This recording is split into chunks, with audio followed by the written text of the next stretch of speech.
Hello dear students, कैसे हो? चलिए भाई एक्सरसाइज शुरू करते हैं। कौन सी है भी? प्रश्नावली 3 है। आज अपन करने वाले हैं 3.3 से पहले आने वाले उदाहरण। ठीक है, और क्या टॉपिक है ना, क्या विषय होगा आज का, उसको पहले समझेंगे, उसके बाद अपन उदाहरण करेंगे। आपके यहाँ स्क्रीन पे लिखा हुआ है। आज की क्लास में अपन उदाहरण नंबर 7, 8, 9 और 10 कंप्लीट करेंगे। तो बोलो क्लास को शुरू करें। सारे बच्चे रेडी? पक्का पक्का 100%? नोटबुक है सबके पास में?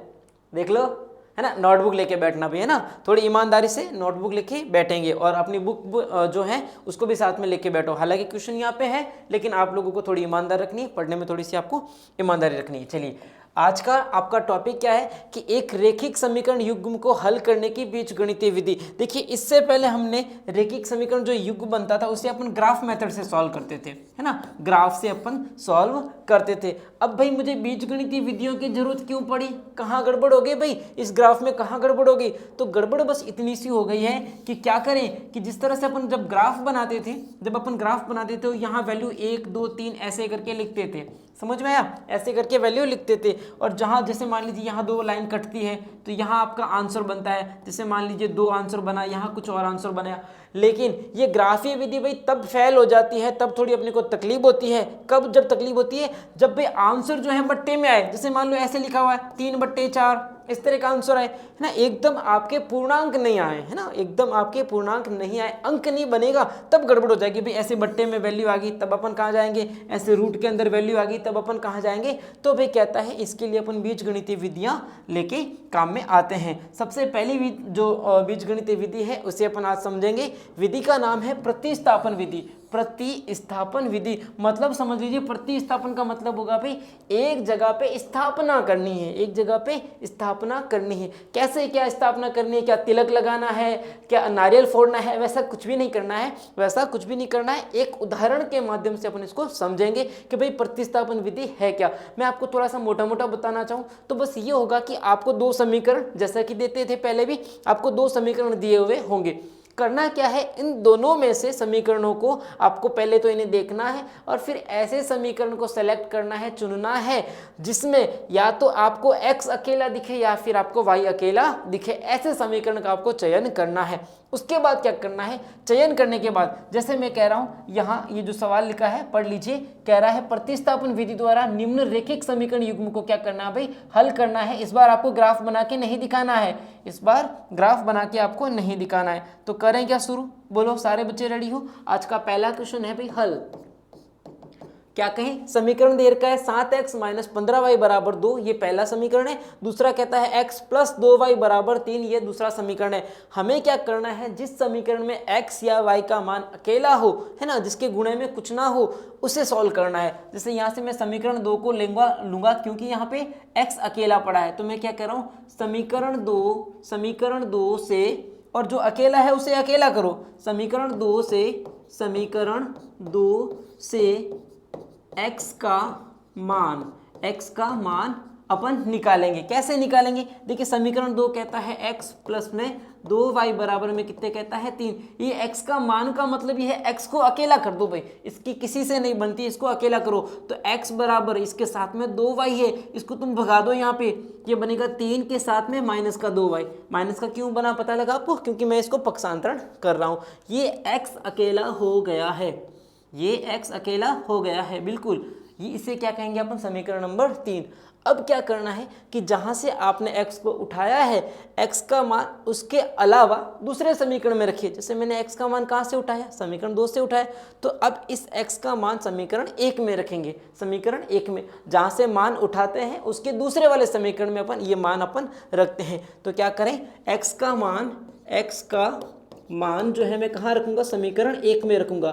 समीकरण 1 में रखने पर ये लो भाई, बिल्कुल स्कूल वाली फीलिंग आनी चाहिए भाई। किसी भी बच्चे को ऐसा नहीं लगे कि सर ऑनलाइन पढ़ा रहे हैं, ऐसा कुछ, है ना। यूँ लगना चाहिए कि हम क्लास में बैठे हैं भाई, क्लास वाली फीलिंग आनी चाहिए। अरे स्कूल के दिन बड़े अच्छे होते हैं भैया, स्कूल के दिन जो हैं वो बड़े अच्छे होते हैं। इन दिनों को मिस मत करना। हाँ मुझे पता है लॉकडाउन ने तुम्हारे सारा जो है मज़े किरकिरे कर दिए, लेकिन यहाँ ये जो छोटा सा स्कूल है ऑनलाइन स्कूल का है ना, ऑनलाइन स्कूल इंडिया का जो स्कूल है इसे बड़ा स्कूल बनाओ। स्कूल छोटा सा है लेकिन बहुत बड़ा है। बहुत बड़ा क्यों है? क्योंकि भी आप सारे बच्चे इसके अंदर बैठे हो। चलिए क्या करें, x का मान मैं समीकरण 1 में रख रहा हूँ। समीकरण 1 पहले लिखते हैं। समीकरण 1 कहता है 7x माइनस का 15y बराबर में कितने हैं? बराबर में 2 है। तो जो x है, जो x लिखा है इसकी जगह ये वैल्यू जो लिखी है ना ये रखिए, x की जगह ये रखिए। देखिए तो मैंने 7 रखा और इसे ब्रैकेट में लिखिएगा, इसे ब्रैकेट में लिखिएगा क्योंकि 2 पद आ रहे हैं। 3 माइनस का 2y माइनस का, इसे वापस इसको कंटिन्यू करिए, माइनस का 15y बराबर कितने हैं? 2। तो ये समीकरण अब आप देखोगे खाली y में आ रहा है, इसमें चर कौन सा काम में आ रहा है? सिर्फ y आ रहा है। इसे सॉल्व करें, कैसे बनेगा? 7 का गुणा इससे भी करो फिर इससे भी करो, तो 7 बनेगा आपके पास। कितने बनेंगे बोलो? 7 का पाड़ा बोलो। 7 21 होता है। माइनस का साइन है, 7 दूनी 14 होता है, लेकिन साथ में कौन है? y है। माइनस का 15y है बराबर कितने हैं? बराबर में 2 लिखे हैं। अब क्या करें, y का मान एक तरफ रखें और अंकों को दूसरी तरफ रखें। माइनस का 14 है, माइनस का 15 है। सोच के बताओ कितना लिखूं? सोच के बताओ। दोनों के दोनों नंबर माइनस के हैं तो यहाँ पे दोनों जुड़ेंगे। हाँ दोनों जुड़ेंगे। माइनस माइनस प्लस नहीं होता है, साइन वैसा ही रहेगा लेकिन दोनों अंक जुड़ेंगे। 15 दूनी 30 होता है, एक कम कर दो, कितना बनेगा? 29y। कितने बनेंगे? 29y। ये 21 जो है इसे वहाँ भगा दो, इसे वहाँ भगा दो, तो 2 के आगे माइनस में 21 लिखा जाएगा क्योंकि ये प्लस का 21 है। बोलो समझ में आया? तो लिखा मैंने माइनस 29y बराबर माइनस की 19। बोलो सही लिखा क्या मैंने? या माइनस से माइनस को तो तुम रवाना कर दो। y का वैल्यू निकालने के लिए 19 के बट्टे में भेज दो किसको? 29 को। तो y का मान कितना मिला है?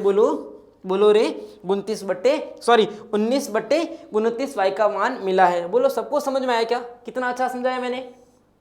अच्छा समझाया तो भाई आगे भी शेयर करना है भाई, और बच्चों को बोलो, अपने दोस्तों को बोलो कि ऑनलाइन स्कूल इंडिया का जो एप्लीकेशन है भाई उसे डाउनलोड कर लो। बहुत ही कम चार्ज में आप लोगों को ये सुविधा आपको मिल रही है। तो क्या करें, ये y का मान फ्री हो गया। देखो भाई 19/29 फ्री हो गया। अब x कहाँ से लाएं? तो देखो आपने x को फ्री कर रखा था, ये मान उठाओ और यहाँ ऐसे इस तरह से करके यहाँ पे वैल्यू रख दो इसकी। y की जगह कितना रखोगे? 19/29। तो क्या कहें, यहाँ लिख देते हैं कि y का मान समीकरण कौन सा है x के लिए? समीकरण 3 में रखेंगे। समीकरण 3 में रखने पर क्या मिलेगा? समीकरण 3 बोलो जरा। लिखा है x बराबर 3 माइनस के 2y, और y की जगह मैं कितना लिखने वाला हूँ? देखो 19/29। ये लो, अब इसे सॉल्व करो। 3 माइनस 19 दूने कितने होते हैं रे? 38। बट्टे में कितने हैं रे? 29। लसअप कैसे लिया जाता है? इसके बट्टे में 1 बनाओ, और लसअप लेना बड़ा आसान। इन दोनों को सीधा सीधा गुणा करो। 29 से कम 29, इसका गुणा तुम इससे करो, इसका गुणा तुम इससे करो, 29 का गुणा 3 से करो। एक काम करो, 30 का गुणा 3 से करो, कितना होता है? 90। कितना होता है? 90। 90 में से 3 कम कर दो भाई 87। बोलो समझ में आया कैसे किया मैंने? गुणा कुछ नहीं किया मैंने। देखो रे, समझो इस बात को। यहाँ गुणा मत करो। क्यों गुणा करते हो? 30 बोलो ना इसको कितना बोलो? 30। अरे 30 दिया तो तुम्हें पता है 90 होता है। 90 में से 3 कम कर दो ना, एक 3 कम कर दो, कितना बनेगा? 87। बोलो समझ में आया? तो ये छोटी छोटी सी ट्रिक्स हैं जो काम में आती है ना, और आपको इन चीज़ों को अच्छे से समझना है। अब इसे समझोगे ना तो भैया आगे है ना झंडे गाड़ोगे आप लोग, पक्के झंडे गाड़ के आओगे। 87 में से घटाने हैं 38, 87 में से घटाने हैं 38, कितने बनेंगे? 2 और 7 9, कितने बनेंगे? 4। आंसर आ रहा है 49/29। कितना आ रहा है? 49/29। तो यहाँ मैं इनका आंसर लिख देता हूँ, ये आपके x का वैल्यू बनेगा। कितना बनेगा? 49/29। बोलो सही है क्या? आप ये वैल्यू आप ग्राफ में बता सकते थे क्या? ये वैल्यू ग्राफ में बताना मुश्किल था, इसलिए अपनी बीजगणितीय विधि काम में लेते हैं। बोलो ये विधि कौन सी थी? बताएंगे जरा। ये विधि थी प्रतिस्थापन विधि। क्या सबको समझ में आया कैसे है प्रतिस्थापन विधि? अब आगे के क्वेश्चन जो है इसी मेथड से करेंगे, लेकिन थोड़ा सा अपन स्पीड बढ़ाएंगे भाई। अभी मैंने बैलगाड़ी चलाई है, बिल्कुल आपके सामने देखो मैंने बैलगाड़ी चलाई है। अब कोशिश करेंगे भाई कौन सी रेल चलाएं रे? बोलो कमेंट करके बताओ रे, कौन सी रेल चलाएं? अच्छी वाली, मस्त वाली। नेक्स्ट क्वेश्चन, उदाहरण नंबर 8 कहता है प्रश्नावली 3.1 लो अभी पीछे ले जा रहा है अपने को कि प्रश्न 1 को प्रतिस्थापन विधि से सॉल्व कर लो। भाई इनको क्वेश्चन ही नहीं मिला, इनको क्वेश्चन ही नहीं मिला, कह रहा है पीछे वाला क्वेश्चन ही सॉल्व कर दो। किससे? प्रतिस्थापन विधि से सॉल्व कर दो। बोलो कितनी नाइंसाफी है, नया क्वेश्चन नहीं दिया, कह रहा है पिछले वाला क्वेश्चन सॉल्व कर दो। कोई बात नहीं भी अपन करेंगे, अभी इन्होंने कहा है करने का तो करेंगे।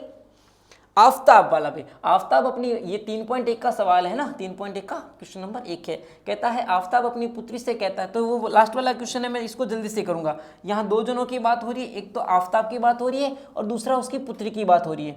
तो मैं यहाँ से इस क्वेश्चन को सीधा सा करना शुरू करता हूँ। हल पहले बात करूंगा मैं आफ्ताब की, इनकी आज की उम्र क्या है, आज की उम्र लिखूंगा मैं आफ्ताब, और दूसरा है उसकी पुत्री। इनकी आज की उम्र अपन बताते हैं, आज की उम्र है ना, यहाँ मैं छोटा सा शॉर्ट में लिखता हूँ आज, ये दोनों आज की उम्र में बता देता हूँ। भाई आफ्ताब x वर्ष का है और ये y वर्ष की है। कहता है आज से 7 साल पहले, तो पहली कंडीशन है ना, पहली फर्स्ट केस जो पहली कंडीशन है, क्या कहते हैं, आज से 7 साल पहले दोनों की उम्र को 7-7 साल कम कर दो भैया, दोनों की उम्र को 7-7 साल कम कर दो, क्योंकि 7 साल पहले की बात करता है। कह रहा है 7 वर्ष पूर्व मैं तुमसे 7 गुना था। भाई पिताजी हैं वो तो बड़े ही होंगे, वो तो बड़े ही होंगे, तुम्हें पिताजी को और पुत्री जी को बराबर करना है, तो पुत्री की उम्र को गुणा करते हैं। किसकी उम्र को गुणा करेंगे? पुत्री की उम्र को। ये गलती से 7 ये मत कर देना, ये पिताजी हैं बड़े ही होंगे, है ना, पिताजी बड़े ही होते हैं भाई पुत्री से, तो पुत्री का 7 गुणा करोगे तब ये पिताजी और पुत्री दोनों की उम्र बराबर बन जाएगी। इसे सरल करो, बनेगा x - 7 बराबर, गुणा करो रे 7y - 7 7 कितने रे, गुण 50। इसे यहाँ ले आओ, x - 7y बराबर, यहाँ माइनस का गुण 50 लिखा है, ये माइनस का 7 उधर जाएगा तो क्या बनेगा रे, ये बनेगा प्लस का 7।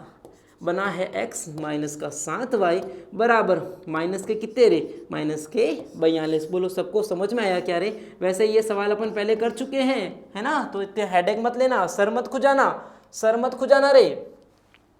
दूसरा समीकरण बनाते हैं। कहता है अब से 3 वर्ष बाद, अब दूसरा समीकरण बना रहा हूं, अब से 3 वर्ष बाद, आज x साल का है, ये y साल का है, 3 साल जोड़ो भी, 3 साल जोड़ो, इसमें भी जोड़ो। अब क्या कहता है, अब क्या कहता है, कहता है अब से 3 वर्ष बाद मैं तुमसे 3 गुना रह जाऊंगा। भाई पिताजी तो अभी बड़े ही रहेंगे, पिताजी तो बड़े ही रहेंगे, 3 गुना यहाँ करना, क्या बनेगा समीकरण, जरा बना के दिखाओ। x + का 3 बराबर 3 × y मतलब 3y, 3 का गुणा 3 से करो, बोलो कितना बनता है, 9 बनता है। x ये यहाँ ले आओ, माइनस का 3y, इसको वहाँ ले जाओ, 9 - का 3, x - का 3y, और यहाँ कितना बनेगा, यहाँ बनेगा 6। बोलो सबको समझ में आया? ये मैंने 2 समीकरण बनाए, समीकरण 1 और समीकरण 2। क्लियर है, अच्छे से समझ में आया आपको? अब यहाँ देखें, यहाँ x अकेला है, यहाँ x अकेला, तो आप दोनों में से कोई भी समीकरण आप सेलेक्ट कर सकते हैं। मैं समीकरण 2 को यहाँ से सेलेक्ट करूँगा और x को अकेला करूँगा, x को अकेला करूँगा। तो यहाँ से शुरू करते हैं अपन, इसे थोड़ा यहाँ कर लेते हैं, ओके, यहाँ कर देते हैं, और कह रहा हूँ समीकरण 2 से, समीकरण 2 से x का मान, किसका मान निकालेंगे भाई अपन, x का मान निकालने की कोशिश करते हैं। देखो क्या है x का मान, समीकरण 2 लिखा है x - 3y बराबर कितना लिखा है, बराबर में 6 लिखा है, तो मैं x को लिख सकता हूँ 6 माइनस का 3y, वहाँ जाएगा तो बनेगा प्लस का 3y। ये लो, ये x अकेला हो गया, ये x फ्री हो गया। इसे समीकरण नंबर 3 को कहाँ से उठाया, मैंने 2 से उठाया ना, ये समीकरण 2 से उठाया, तो समीकरण 1 में रखो। x का मान कहाँ रखोगे, समीकरण 1 में, तो कहें x का मान कहाँ रखेंगे, समीकरण 1 में, x का मान समीकरण 1 में। चलो समीकरण 1 लिखो भैया, समीकरण 1 कहता है x - का 7y बराबर में माइनस के 42। बोलो समझ में आया? x की जगह कितना चिपका दो, 6 + 3y, तो 6 + 3y, आगे लिखा है माइनस का 7y बराबर है माइनस के 42। बोलो समझ में आया? ये 3 और ये 4, ये 7 कितने बनेंगे, माइनस के 7y, माइनस के 4y बराबर, यहाँ माइनस का 42 है, मैं 6 को वहाँ ले जाता हूँ, बनेगा माइनस का 6। क्या बनेगा, माइनस का 6, माइनस का 4y बराबर बराबर बराबर कितने, बोलो कितने होंगे, ये कितने हो जाएंगे दोनों मिला के, देखो माइनस के 48, माइनस के 48 बनेंगे। इसे हटाओ, y का वैल्यू देखो कितना बनेगा, 48/4 कितने बनते हैं, 12 × 4 = 48। पढ़े आते हैं भी सबको, कितने तक आते हैं, 25 तक। 25 तक कोशिश करो भाई, 25 तक पहाड़े याद करने की कोशिश करो। ये y का मान फ्री हो गया। y कितना बनेगा भाई 12।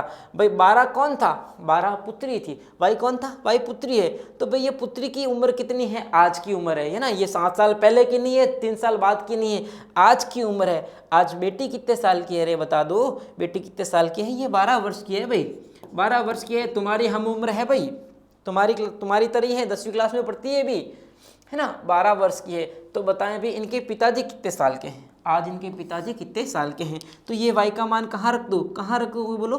ये रहा देखो x का मान, x का मान ये रहा।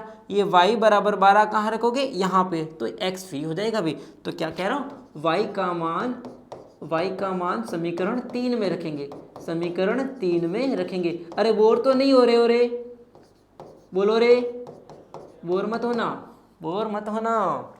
y बराबर कितना लिखा है 12, x बराबर 6 + 3y, और y की जगह कितना रख दो, कितना रखोगे बोलो, 12 रखेंगे।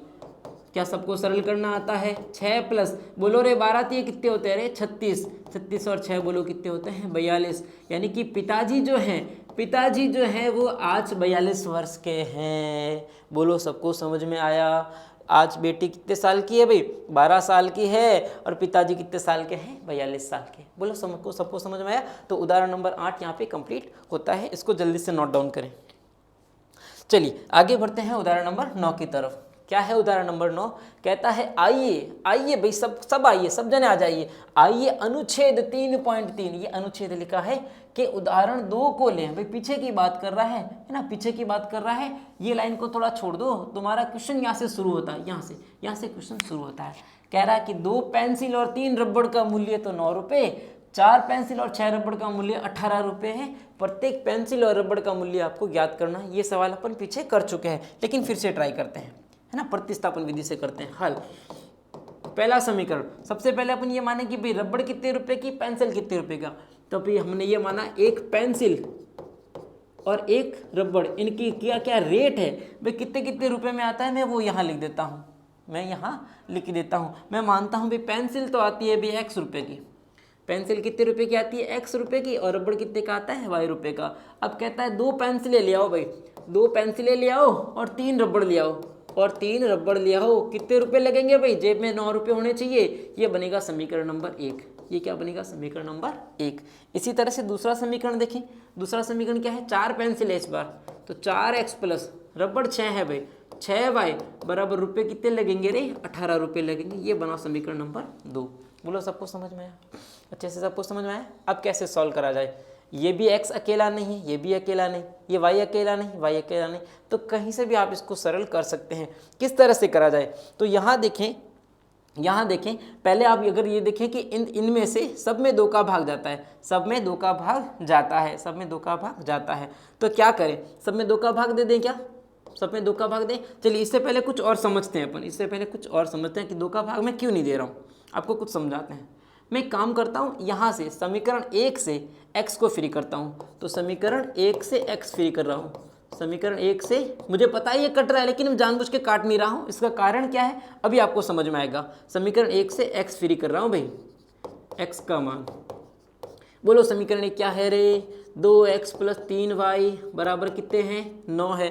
x फ्री करना है तो पहले इसको भगाओ भाई, तो 2x बराबर 9 माइनस में 3y। x फ्री करना है तो लिखेंगे 9 माइनस 3y, और बट्टे में कितना लगा दोगे, 2। ये x फ्री हो गया, इसे कहो समीकरण नंबर 3। समीकरण नंबर 3 का मान कहाँ रखोगे, समीकरण नंबर 2 में। क्यों, क्योंकि यहाँ 1 से तो मैंने समीकरण को उठाया था। क्या कहता है, मैं सीधा लिख रहा हूँ 4 × x की जगह मैं ये लिख रहा हूँ 9 माइनस 3y बट्टे में 2 है, इसको ब्रैकेट में रखें, और प्लस में कितना लिखा है, प्लस में 6y लिखा है। 6y बराबर कितने दे रखे हैं, 18 दे रखे हैं। आगे का पार्ट मैं यहाँ लिखता हूँ। क्या करें, 2 के पार्ट से काटे, कितनी बार कटेगा बोलो, 2 बार कटेगा। 2 का गुणा 9 से करें, कितना बनेगा 18, माइनस 2 का गुणा 3y से करो, 2 का गुणा 3y से करो, बनेगा 6y बराबर, यहाँ क्या लिखा है देखो, अच्छा बराबर से पहले यहाँ प्लस में लिखा है, यहाँ क्या लिखा है, प्लस में 6y, और बराबर करके 18 लिखा है, अब देखिए ये प्लस का 6y, ये माइनस का 6y। लो भाई y का खुद का नामो निशान मिट गया, यहाँ आ रहा है 18 बराबर 18। ये लो भाई कुछ तो गड़बड़ हो गई भाई, यहाँ पे कुछ तो गड़बड़ हो गई है। लेकिन नहीं नहीं नहीं, यहाँ कुछ गड़बड़ नहीं हुई है। इसीलिए मैंने आपको ये बताया कि मैंने इसको काटा क्यों नहीं। अब आपको मैं समझाता हूँ मैंने इसको क्यों नहीं काटा।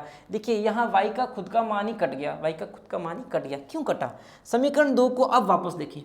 अब जरा थोड़ा सा क्वेश्चन को पीछे भूतकाल में चलो, थोड़ा सा पीछे चलो, यहाँ आओ समीकरण 2 में। समीकरण 2 था 4x प्लस 6y बराबर कितने हैं 18। अब 2 का भाग देखिए, देखो क्या बनेगा, सब में 2 का भाग देखिए, देखो क्योंकि 2 का भाग जा रहा है इसलिए 2 बनेगा, 2x बनेगा, 3 दूनी 6 बनेगा, 9 दूनी 18।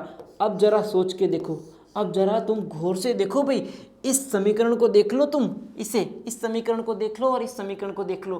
क्या दोनों समीकरण एक जैसे नहीं है? एक जैसे क्या? एक ही हैं। दोनों समीकरण एक ही हैं। जब दोनों समीकरण एक ही हैं तो भैया इन दोनों की लाइन भी एक ही बनेगी, अलग अलग नहीं बननी है। दोनों की लाइन एक ही बननी है। और जब दोनों की लाइन एक बनेगी तो भाई इनका तो हर एक पॉइंट आंसर है, इनका तो हर एक पॉइंट आंसर है। तुम आंसर निकाल नहीं पाओगे, आंसर तुम निकाल नहीं पाओगे। जो आया वही आंसर है, जो आया वही आंसर है। एक्स और वाई का कोई फिक्स मान नहीं है। एक्स भी कुछ हो सकता है, वाई भी कुछ हो सकता है। आंसर जरूर होगा, आंसर जरूर होगा, क्योंकि लाइन के ऊपर लाइन आ रही है। बोलो समझ में आया? तो यहाँ कहेंगे यहाँ एक्स व वाई के अनंत मान पॉसिबल है। क्या कहेंगे? अंतिम आप क्या लिखोगे? यहाँ दोनों समीकरण, यहाँ दोनों समीकरण एक ही हैं। दोनों समीकरण क्या है? एक ही हैं, सेम टू सेम है। अतः x व y के कितने मान है? भी अनंत मान है। हम उन्हें पता नहीं कर पाएंगे, अनंत मान है, अनंत मान है। बोलो सबको समझ में आया? बोलो भाई, बोलो बोलो बोलो श्री गणेश की जय। सबको समझ में आया ना? तो समझ में आना चाहिए। उदाहरण 9 यहाँ खत्म होता है। आज का लास्ट क्वेश्चन है उदाहरण नंबर 10, उसे अपन कंप्लीट करते हैं। चलिए उदाहरण नंबर 10 कहता है, आइए अनुच्छेद 3.2 का उदाहरण 3 लेते। इस बार कौन सा उदाहरण लेंगे? उदाहरण नंबर 3। ये पीछे वाले सवाल करा रहा है भाई। क्या रेल की पटरियां भाई, ये रेल की पटरियां हैं भाई, एक तो ये है और ये है ना। ये रेल की पटरियों के समीकरण है भाई, रेल की पटरियां नहीं है, उनके समीकरण है। कह रहा है बताओ क्या ये काटेगी एक दूसरे को? भाई रेल की पटरियां एक दूसरे को कभी नहीं काटती हैं। हाँ ये होता है कि यहाँ 2 पटरियां आई, यहाँ 2 पटरियां और आई। ये हो सकता है कि ये दोनों आपस में कट जाए, है ना। ये दोनों कभी आपस में नहीं कटेंगे भाई, है ना। फिर तो ट्रेन चलाना मुश्किल हो जाएगा, फिर तो हवाई जहाज चलानी पड़ेगी यहाँ पे। ओके, क्या कह रहा है? क्या ये एक दूसरे को काटेगी? एक्स अगर काटेगी, अगर ये एक दूसरे को काटती हैं, इसका मतलब एक्स और वाई का मान आएगा, एक्स और वाई का मान आएगा। और एक्स का और वाई का मान नहीं आया तो भाई ये एक दूसरे को नहीं काटेगी। गलत बात कह रहा है भाई ये तो, है ना। चलिए सॉल्व करके देखते हैं, चलिए सॉल्व करके देखते हैं। इसको थोड़ा ऊपर कर लें। पहला समीकरण क्या है जरा पढ़ के दिखाएं। x प्लस 2y, यही लिख देता हूं मैं हल। ये समीकरण नंबर 1 है, ये समीकरण नंबर 2 है। x प्लस 2y माइनस 4 बराबर 0 और दूसरा है 2x प्लस 4y माइनस 12 बराबर 0। ठीक है, समीकरण 1 को ले रहा हूं मैं, समीकरण 1 को ले रहा हूं। क्यों? यहाँ पे x अकेला है। समीकरण 1 से x का मान, आप कोई भी समीकरण ले सकते हैं, समीकरण 1 या 2, जो अकेला हो उसे लीजिएगा। कह रहा है x प्लस 2y माइनस के 4 बराबर 0। मुझे x को अकेला करना है, बाकी सबको वहाँ भगाना पड़ेगा। सबसे पहले 4 वहाँ गया, बनेगा प्लस का 4। ये प्लस का 2y वहाँ गया, बनेगा माइनस का 2y। ये लो x अकेला हो गया, बिल्कुल, कितना आसान है। समीकरण नंबर 3, ये कहाँ से लिया मैंने? समीकरण 1 से लिया, तो ये मान कहाँ रखोगे? समीकरण 2 में रखोगे। जहाँ से लिया वहाँ मत रखना, वहाँ से तो तुमने लिया है वहीं वापस रखोगे, क्या गलत हो जाएगा। इसको कहाँ रखोगे? समीकरण नंबर 2 में। तो समीकरण 2 क्या है? मैं शॉर्टली लिख रहा हूँ, 2x प्लस 4y माइनस 12 बराबर 0। यहाँ जो x है ना, x, इसकी बजाय मैं ये लिखूंगा, इसकी बजाय मैं ये लिखूंगा। तो लिख के दिखाते हैं 2, और x की जगह मैं क्या लिख रहा हूँ? मैं लिख रहा हूँ ये वाला वैल्यू 4 माइनस 2y। बोलो सबको समझ में आया? आगे जैसा है वैसा चलने दो। 4y बराबर में इसको माइनस के 12 को मैं वहाँ भेज देता हूँ, बनेगा प्लस का 12। सॉल्व करो रे, 4 दूने, बोलो रे, 4 दूनी कितने? 4 दूनी 8 माइनस दो दूनी कितने रे, 2 दूनी 4y, प्लस में क्या लिखा है 4y बराबर कितना लिखा है 12, बराबर कितना लिखा है 12। अब क्या करें, ये प्लस का 4y ये माइनस का 4y तो हट गया, क्या बना आंसर देखो तो 8 बराबर 12। ये लो, ये तो कुछ गड़बड़ी होगी भाई, ये तो कुछ गड़बड़ी होगी, ये तो ऐसा मान दे रखा जिसकी कल्पना भी नहीं है, जैसा अपन सोच भी नहीं सकते। कह रहा है 8 और 12 बराबर है, और y और x को तो गायब भी कर दिया, ये कहीं आ ही नहीं रहे। इसका मतलब ये मजाक हो रहा है भाई, ये क्या हो रहा है, ये मजाक हो रहा है, ऐसा संभव नहीं है, ऐसा संभव नहीं है, दोनों लाइनें नहीं कट रही है, दोनों लाइनें नहीं कट रही है। तो क्या कहेंगे, यहाँ अपन कहेंगे यहाँ दोनों पटरियाँ नहीं कटेगी। क्यों नहीं कटेगी, क्योंकि मान आपकी कल्पना से अलग आ रहा है भाई, कह रहा है 8 और 12 बराबर है, देखो कितना मजाक कर रहा है, दोनों पटरियां नहीं मिलेगी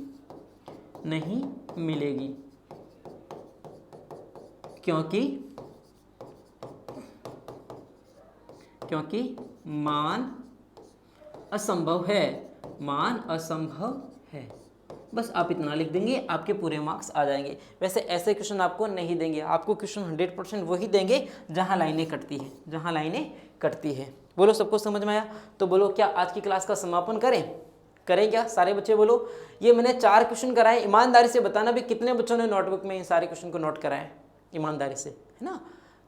थोड़ी सीरियस बातें कभी कभी कर लेनी चाहिए, ठीक है भाई। तो ईमानदारी थोड़ी सी रखो, सारे क्वेश्चन को नोटबुक में करो, अच्छे से करो, एक अलग से नोटबुक बना लो। क्या जाता है यार, एक बड़ा सा रजिस्टर ले आओ, रफ रजिस्टर ले आओ। मैं नहीं कह रहा कि एकदम फेयर वाला लेके आओ, क्लासमेट वाला लेके आओ, अच्छा सा कोई भी ले आओ यार, 15, 20, 35 रुपये में बड़ा रजिस्टर लेके आओगे। मैथ्स के लिए ऐसा नहीं कि छोटी सी कॉपी डाल दो, खूब सारी कॉपियाँ बन जाएगी। आपके जब एग्जाम आएंगे तब कॉपियाँ ढूंढते रहोगे कि यार कहाँ मैंने करा था। बड़ी कॉपी, मैथ्स की हमेशा बड़ी कॉपी बनाओगे। ओके, तो आपके लोगों की अच्छी शुभकामनाओं के साथ में आज की क्लास को यहाँ ख़त्म करूँगा। आप लोग अच्छे से पढ़िएगा, मौज करते रहेगा, और हाँ, अपने पेरेंट्स का कहना जरूर मानना भी। बिल्कुल ये बात अच्छे से सुन लो, अपने पेरेंट्स का कहना जरूर मानोगे, वो कहे जैसा करो, भले थोड़ा दोहरा लगे पर करो। अरे भाई जुकाम की गोली ले लो, कैसी भी गोली ले लो, खारी ही होती है वो, लेकिन तबीयत अच्छी हो जाती है। समझ में आया आपको? फिर मिलेंगे आप लोगों से। Thank you, goodbye, good night.